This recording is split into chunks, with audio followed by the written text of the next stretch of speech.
Our story begins over 1,000 years ago on a small but beautiful island in the Caribbean. This island would one day be known as Puerto Rico.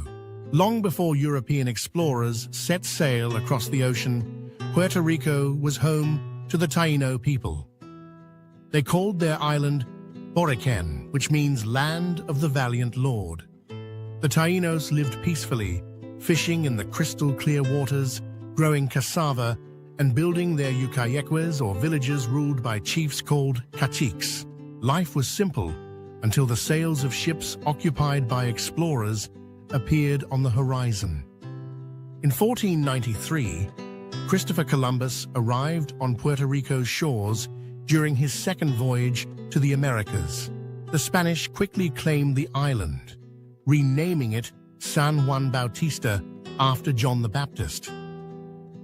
But it wasn't just a name that changed, it was the beginning of a new era full of conquest, resistance, and transformation. The Spanish built settlements and forts, including the famous El Morro, to defend their new colony. But for the Taíno, life turned into a nightmare. Many were forced into labor under the harsh encomienda system. Others perished from European diseases, and within decades, the once thriving Taíno population had nearly vanished.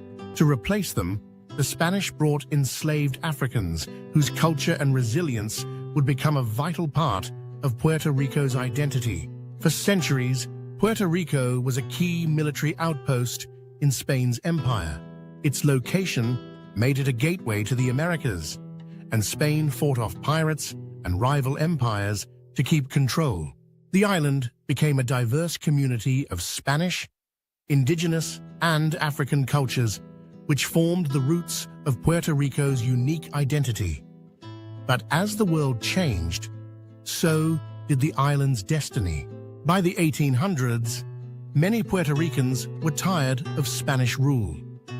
They became inspired by independence movements across Latin Americas. Rebels like Dr. Ramon Emeterio Betances led uprisings, including El Grito de Lares in 1868. Though the revolution failed, it planted the seed of resistance. Spain made some reforms, but change was on the horizon, and it wasn't coming from Spain. In 1898, the Spanish-American War erupted, and the U.S. saw Puerto Rico as a strategic prize. When the war ended, Spain was forced to surrender the island. Puerto Rico was no longer Spanish, but it wasn't independent either. It now belonged to the United States. Life under U.S. rule brought both hope and hardship. Roads, schools, and industries expanded, but Puerto Ricans had little say in their own government. In 1917, the U.S. granted them citizenship, just in time for thousands to be drafted into World War I. For decades, Puerto Rico remained in political limbo.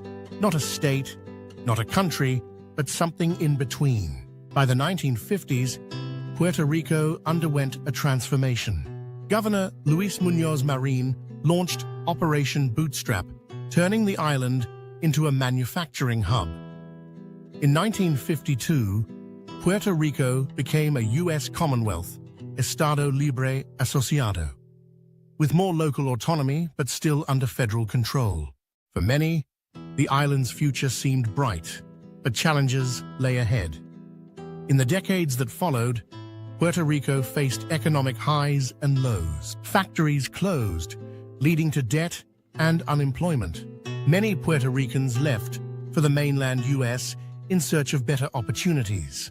Then, in 2017, Hurricane Maria devastated the island, exposing deep struggles with infrastructure and government response.